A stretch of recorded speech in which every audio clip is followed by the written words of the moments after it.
তারা আমরা তাদেরকে বলে যে আপসের নেত্রী এবং আমাদের মা, ওনাকে আপনারা দেখেছেন মাত্র 2 কোটি টাকার বিনিময়ে তাকে এই জালিম সরকার শেখ হাসিনা সরকার তাকে তিলে তিলে কারাগারে রেখে হত্যার মুখে নিয়ে গেছেন এবং সেটি আমাদের মাছ থেকে বিদায় নিয়েছেন।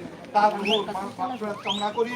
আমি তার সাথে সাথে নেতাবাড়ি যারা সম্মানিত ব্যক্তিবর্গ ছিলেন, হাজী সুলতান নেতা, আজিজ মাস্টার, আবুল জাফর, শহীদুল হক নেতা, আনারসের সর্দার, জাহাঙ্গীর মাস্টার ও সিদ্দিকুর রহমান, সবার রুহুর মাগফিরাত কামনা করি। আল্লাহ তাদের জন্য সবার জন্য দোয়া করব, আল্লাহ পাক যেন তাদেরকে নসিব করবেন।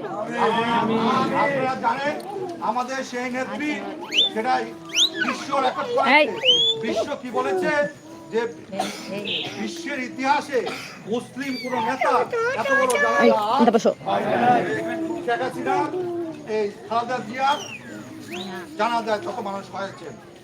তো আমি পরিশেষে বলবো, আপনারা যেহেতু আমাদের আত্মীয় স্বজন হবেন,